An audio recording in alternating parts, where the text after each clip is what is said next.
Welcome to This Explainer. Today, we are unpacking a really powerful source text that tackles one of the most universal and honestly most painful questions out there.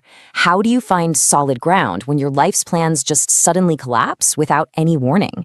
Whether you're totally new to spiritual texts or you're just looking for a solid framework for resilience, we're going to break down exactly how this source rebuilds the very architecture of trust from the ground up.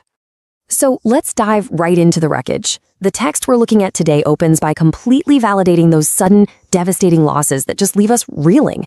You know the ones. The phone call you literally never wanted to get, that door that slammed shut in your face, the master plan you built your entire life around, just gone in an absolute instant. And what's great is the author doesn't start with cheap platitudes here. Instead, the source acknowledges the very real, very painful collapse of the things we thought were permanent, which really sets the stage for a much more grounded, honest discussion on grief. And sitting in that realization brings up this incredibly haunting question. God, where are you? The source acknowledges that this is basically the inevitable plea of every single hardened heart, standing in the ruins of their plans, just desperately trying to figure out how to trust after everything falls apart. Because really, how do you trust the architect when the building just caved in on you?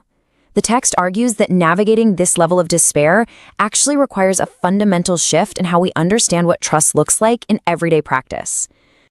Now, what's really interesting here is that the text points out this feeling of sheer abandonment is definitely not a modern phenomenon. It highlights some deeply faithful historical figures from the Bible who found themselves in their own personal wreckage. I mean, you have David, who felt entirely forsaken. You've got Job, who wrestled with God through just unthinkable loss, and Habakkuk, who bluntly demanded answers for the sheer injustice he was seeing. The source uses these heavy hitters to prove a pretty profound point. Bringing your raw, aching questions to God does not mean you have weak faith. In fact, it might actually be the very evidence of a really strong one.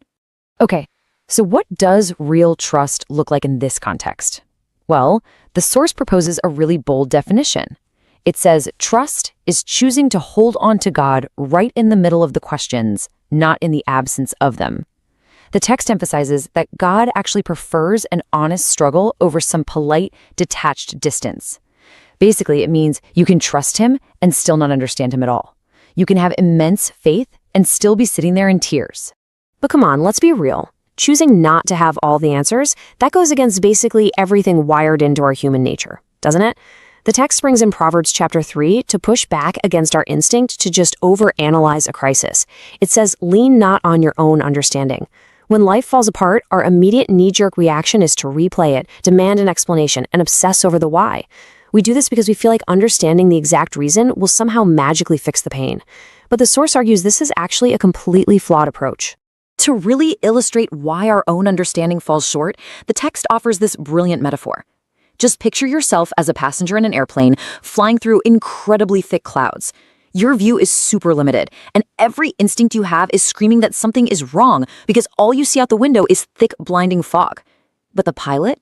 The pilot is relying on sophisticated instruments and has a complete, clear view of exactly where the plane is going. The text argues that in our lives, our understanding is limited to just one foggy chapter. So true trust means resting in the one who actually has the full view of the entire journey. Of course, I know it's incredibly difficult to believe in a clear destination when you're literally sitting in the wreckage. To address this, the source points to Romans 8, which promises that in all things, God works for the good of those who love him. Now, the text is super careful to clarify a major misconception here. It is not saying the bad things are good. Losing someone is not good. Betrayal's not good. Rather, the promise is that God is actively and skillfully working behind the scenes, weaving those broken, terrible pieces together into something good that you just can't see yet. To kind of bring this down to earth, the text looks at the ancient story of Joseph. His narrative is wild. He goes from a literal pit, sold by his own brothers, to sitting for years in a prison before finally stepping into a much, much greater purpose. It's this powerful reminder that even when you are trapped in the part of the story that makes absolutely no sense whatsoever, unseen work is happening in the background. The pit wasn't the end of Joseph's story, right? It was just the messy middle. So a massive part of making this whole framework function comes down to managing our baseline expectations. The text points out a really hard reality. A pain-free life? Yeah, that was actually never promised to believers. In fact, the source notes that Jesus virtually guaranteed we'd face trouble in this world. But what is promised, however, is his presence moving through that hardship right alongside you. To hammer this home, the text recounts the famous biblical story of the fiery furnace in the book of Daniel. 3 men were thrown straight into the flames, and here is the crucial detail. God did not keep them out of the fire.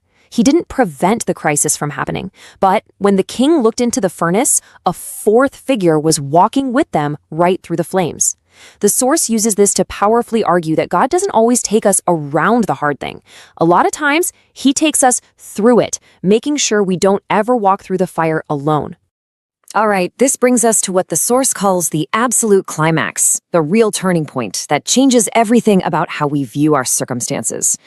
Up to this point, trust might just seem like gritting your teeth and enduring the pain. But here, the text asks the reader to critically examine the very foundation of their faith. What is it actually built upon?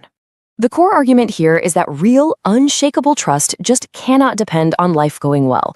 Think about it. If your trust is based solely on what God does for you, like giving you the job or the health or the relationship you really wanted, it's going to completely crumble the second life falls apart. Instead, trust has to be anchored in who God is. Rooting your trust in his unchanging character, his inherent goodness, that is what allows it to stand as firm as a rock regardless of whatever chaos is happening around you. You see this shift perfectly captured in Lamentations chapter 3. It says, "Because of the Lord's great love, we are not consumed, for his compassions never fail. They are new every morning." What's so incredible about this, as the source notes, is that this was written by a man standing in total, utter ruin. He had lost literally everything, and yet he consciously chose to anchor himself to God's faithfulness rather than the absolutely wrecked circumstances surrounding him. Now, getting to that kind of peace, well, that requires surrender. And let's be honest, as human beings, we are notoriously terrible at surrendering. We just want to fix it. But the text clarifies that true surrender isn't just throwing your hands up in defeat. It is a very deliberate step-by-step process. First, you have to stop trying to control what you simply can't control.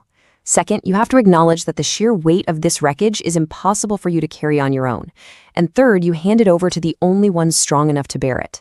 The text argues that real peace begins the exact moment you transfer that impossible burden. And once you actually make that transfer, the text starts pulling us out of the wreckage and points us toward this deeply hopeful resolution. The dawn is coming. The author asserts that this broken, painful chapter you're in, it's not the end of your story. It's just the messy middle, and the author of your story is still very much actively writing. Fully acknowledging that yes, the night is incredibly dark, and it can feel totally endless. The source leans on Psalm 30 to assure readers of an inevitable transition. Weeping may stay for the night, but rejoicing comes in the morning. It's just this beautiful, powerful reminder that the night has never, not once, lasted forever. The exact same force that's holding you in the dark is walking you steadily toward the dawn. So let's just do a quick recap of the source's framework for navigating these incredibly severe seasons. It's all about maintaining your trust despite the questions and choosing to let go of your own foggy understanding. It's remembering that God works unseen and valuing his presence over the illusion of a pain-free life. It's about anchoring your faith in who he is rather than what he does, deliberately surrendering control so you can actually find peace, and holding on to the absolute promise that dawn is coming. Ultimately, this explainer leaves us with one really profound question to chew on. The ground may be moving, but is your trust anchored to the rock? Seriously, when everything else gives way and your carefully laid plans just collapse into wreckage, where is your trust truly anchored? It's such a fascinating framework for resilience, and it really leaves us considering how we build a foundation that holds firm no matter what kind of storms hit. Thanks so much for joining us for this explainer. Take that thought with you today.